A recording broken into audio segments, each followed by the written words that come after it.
জগন্নাথদেব উঠে পড়েছে দেখতেই পাচ্ছেন। আর এখন বাজে 9:15। নমস্কার, নতুন একটা ভিডিও নিয়ে চলে আসলাম। উঠে পড়েছি, ফ্রেশও হয়ে গেছি। সকাল সকাল আমার হাজব্যান্ড বাজার চলে গেছে, আর আমাদের সিলিন্ডারে চলে এসছে সকাল সকাল। তো এসে হয়ে এই মাত্র দিয়ে গেল। সিলিন্ডারটা না আসা পর্যন্ত মাথায় একটা চিন্তা থাকে, চলে আসলে না মনের মধ্যে শান্তি যে না সিলিন্ডার আছে। যখন তখন শেষ হয়ে গেলে, আর গত মাসে তার আগের মাসে প্রচুর সিলিন্ডার নিয়ে ভুগেছি। আপনাদের সাথে শেয়ারও করেছিলাম, হয়তো আপনাদের মনে আছে কিনা জানি না। তো আমাদের সিলিন্ডার দিতে খুব দেরি করছিল, তো আমার হাজব্যান্ড গিয়ে খুব একটু চটপট করাতে তারপরে দিয়ে গেছিলো। তো যাই হোক, এবার ঠিকঠাক মতোই দিয়ে গেছে। আর যে লোকটা দিয়ে যান, এর আগের যেবারে গণ্ডগোল করছিল সেবারে সেই লোকটা দেয়নি, তার জন্যই প্রবলেমটা করছিল। মানে যেখানে টাকা বেশি পাচ্ছিল সেখানে গিয়ে সিলিন্ডার দিয়ে দিচ্ছিল। এবার সেবারে গিয়ে গণ্ডগোল করার পরে আমার হাজব্যান্ড গিয়ে মানে বরাবরই করার পরে তারপর ঠিকঠাক মতো এখন দেয়। যাই হোক, চলে এসছে মনে একটা শান্তি। আর আজকে ভেবেছি এঁচোড় আনতে বলেছে আমার হাজব্যান্ডকে। তো দুবেলা যেহেতু নিরামিষ আজকে, তো দুবেলার জন্য এঁচোড়ই করে ফেলবো। এইবেলা এঁচোড় দিয়ে ভাত খেয়ে নেবো, রাত্রিবেলা রুটি খেয়ে নেবো। তো এই রান্না আজকে করব, আর কিছু করব না। গরমেতে আর কিছু করতে ইচ্ছেও করছে না। তো যাই হোক, আপাতত এখন আমার হাজব্যান্ড আসুক বাজার থেকে, আসলে চাটা করব, যদি চা খায়ও। নাহলে আমি আর মাসি যেরকম চা খাই সেরকমই চা খাবো। তো আপাতত যাবো রান্নাঘরে, গিয়ে কোটাকুটি করি। কিন্তু আলুও নেই, আলুও বাড়ন্ত। যতক্ষণ না আসছে ততক্ষণ কিছুই কোটাকুটি করতে পারবো না। ভেবেছিলাম আলুটা থাকলে আলুটা কেটে রেখে দেবো, কিন্তু না, দেখলাম আলু একদমই নেই। একটাও আলু নেই। তো আসুক, আসলে তারপরে কাজে হাত দেবো। তো ঠিক আছে, আপাতত আমি একটু রান্নাঘরে গিয়ে দুধগুলো জাল টাল দিই, আমি আবার পরে আসছি। চা বসিয়ে দিয়েছি আমার আর মাসি। আর এখানে দেখতেই পাচ্ছেন কটা আর মাছ নিয়ে চলে এসছে আমার হাজব্যান্ড বাজার থেকে, অনেক ধরনের মাছ নিয়ে এসছে। আর এখানে দুধ জাল দিতেও বসিয়ে দিয়েছি। তো চলুন আদা দিয়ে চাটা করে নিই। আমার হাজব্যান্ড বসে আছে ওখানে। আর এখানে সব সবজিপাতি সব নিয়ে চলে এসছে একেবারে। লাল শাক, পাটপাতা, আমাদের জানেন তো প্রিয় পাটপাতা।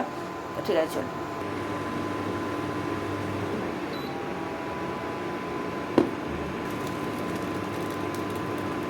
চা হয়ে গেছে করা, মাসির চাটা রেখে দিই। রান্নাঘরে চলে এসেছি, এই কড়া বসিয়ে দিয়েছি আর কোটাকুটি সব করে নিয়েছি। এটা সেদ্ধও হয়ে গেছে। আজকে এঁচোড়টা মোটেই ভালো না, মানে ভালো দেয়নি আজকে এঁচোড় দেখি। আর এদিকে ভাতও বসিয়ে দিয়েছি। চলুন আগে লাল শাকটা ভেজে নিই, ভেজে নেওয়ার পরে তারপরে এঁচোড়টা করবো। হলুদ আর নুন দিয়ে দিলাম। এবার এটা ভালো করে সেদ্ধ করবো ঢাকা দিয়ে, একটু সামান্য জল দিয়ে নিয়ে ভাজা ভাজা করে লাস্টে পোস্ত দিয়ে নামাবো। সবাই জানেন, তবুও আমি যেটা করছি সেটাই আপনাদের সাথে শেয়ার করছি। চলুন, শাক ভাজা রেডি হয়ে গেছে। অনেকক্ষণ সময় লেগে গেল, তাও 12টা বাজতে চললো। তো ঠিক আছে, এবার আমি রান্নাটা বসাই। চলুন, এই অবস্থা দেখুন। আর এদিকে এগুলো ভাজা হচ্ছে এঁচড়গুলো। আমার এইদিকেও মোটামুটি আর একটু বাকি আছে। আজকে এঁচড়গুলো একদম ছেড়ে ছেড়ে যাচ্ছে। ভেজে নিচ্ছি, সব ভাজা হয়ে গেছে। আর এখানে তেলের মধ্যে ছোটো এলাচ, দারচিনি, গোটা জিরে দিয়ে দিয়েছি। এবার আলুগুলো দেবো। টমেটো, নুন আর আদা বাটা দিয়ে দিলাম। এবার এটাকে একটু ভালো করে কষাবো, কষিয়ে মশলা দেবো। আলুগুলো এত শক্ত থাকে এত ভাজার পরেও, তার জন্য আজকে একটু ভালো লাল লাল করে ভেজেছি যাতে নরম হয়। মশলা দিয়ে দিয়েছি, হলুদ গুঁড়ো, লঙ্কার গুঁড়ো, জিরে গুঁড়ো আর ধনে গুঁড়ো। নুন তো আগেই দিয়েছি, মিষ্টিও দিয়ে দিয়েছি। এবার এটাকে কষিয়ে আমি এই ভাজাগুলো দিয়ে দেবো। তাহলেই হয়ে গেল আমার এঁচোড়ের তরকারি। আপাতত আর কিছু দেখানো নেই। ছেলের আন্টি চলে এসছে, পড়তে বসে গেছে। আজকে প্রচণ্ড দেরি হয়ে গেছে রান্নাবান্না করতে, এখন 12:30 বাজে। করে নিই, আমি আবার পরে আসছি। তাহলে এটাকে আরেকটু কষাই, কষিয়ে এঁচোড়গুলো সব দিয়ে দেবো। এঁচোড়গুলো আজকে এতটাই নরম, মানে আগে দিলে পুরো গলে পাক হয়ে যাবে। এটা পরে দিতে হবে এঁচোড়গুলো। অন্য সময় আমি এই মশলার মধ্যেই দিয়ে দিই, আজকে দিলাম। হচ্ছে দুপুরের খাবার, এটা হচ্ছে রাত্রিরের, এটা এবেলার। আর এই শাক ভাজা আমার হাজব্যান্ডের জন্য খাবার বেড়ে নিয়েছি। ওর খিদে পেয়ে গেছে, 1:30 বাজে। আমার এখনও স্নান হয়নি, এইমাত্র শুধু গ্যাস পরিষ্কার করেছি। তো আমি পরে খাওয়া দাওয়া করবো, আমি আর আমার ছেলে পড়ছে। তো আপাতত আমি এবার পরে আসছি, হাজব্যান্ডকে খেতে দিয়ে দিই, আমি আবার পরে আসছি। ভালো হয়েছে, সেদ্ধ হয়েছে, ভেজে নিয়েছি আজকে। তাও ভেজেছি বলে তাও একটু গোটা পাচ্ছ, নাহলে একদম পুরো লেই হয়ে যেত। 25 বাজে। Good afternoon. খাওয়া দাওয়া হয়েছে অনেকক্ষণ। আমি মা ফোন করেছিল, তো মায়ের সাথে একটু গল্প টল্প করছিলাম এতক্ষণ ধরেই। তাও আধ ঘন্টা মতো মায়ের সাথে অনেক দিন পর, মানে এরা এতক্ষণ কথা তো হয় না। এমন সময় মা ফোন করে, ওই ধরুন কাজ করতে করতে যতটুকু কথা হয় সেরকম হয়, কিন্তু অনেক দিন পর আজকে অনেকক্ষণ কথা হলো মায়ের সাথে, তো তাই এতক্ষণ কথা বলছিলাম। আর ছেলে তো পড়াশোনা করে নিয়েছে আন্টির কাছে, খাওয়া দাওয়া করে এখন একটু খেলাধুলা করছে। আর আমার হাজব্যান্ড এখনও বেরোয়নি, ওর স্কুটিটা আজকে সার্ভিস করতে দিয়েছে আমার হাজব্যান্ড। স্কুটিটা বলছিলাম না অনেক দিন ধরেই প্রবলেম করছে, তো স্কুটিটা সার্ভিস করতে দিয়েছে। আজকে হয়তো পাবে না, বা কালকেও হয়তো পাবে না, 2 দিন সময় লাগবে, হয়তো রোববার পেয়ে যেতে পারে। তো ঠিক আছে। আর ওখানে শুয়ে আছে আমার হাজব্যান্ড। তো আমার খাওয়া দাওয়া এত ভালো হয়েছে আজকে, আমি কি বলবো, এই চোখটা যে এত ভালো হবে আমি সত্যি ভাবতে পারিনি। এত ভালো যে চোখটা হবে, এই চোখটা বললাম না নরম, আমি ভেবেছিলাম এই চোখটা মনে হয় ভালো হবে না, খেতেও মনে হয় ভালো হবে না, কিন্তু রান্নাটা করেছি আমি নিজেই ভাবতে পারছি না যে এত সুন্দর রান্না হয়েছে। আর তার মধ্যে তো গরম, উফ, আর বলবেন না, গরম এমন এত গরম মনে হচ্ছে এখান থেকে মানে পাখার এসি চালিয়ে বসেই থাকি সারাক্ষণ, কিন্তু সেটা তো আর সম্ভব নয়। তো যাক গিয়ে ঠিক আছে, আপাতত আমি একটু রেস্ট নিই, আমি আবার পরে বিকেলে আসছি। ছেলেটা দেখি কি করছে। আমার ছেলে মাস্ক পরে, তুই কী করছিস রে? তোর মাস্ক পরেছিস কেন? নোংরা ঝাড় দিচ্ছে বলে? ও, তা তুমি ঝাড় ওইদিকে যাচ্ছ কেন নোংরার কাছে? এখন কটা বাজে? 3:30 বাজে। পড়াশোনা করবে না? না, ঠিক আছে চল। কী করছিস তুই? চানাচুরের প্যাকেট খুলে খাচ্ছ?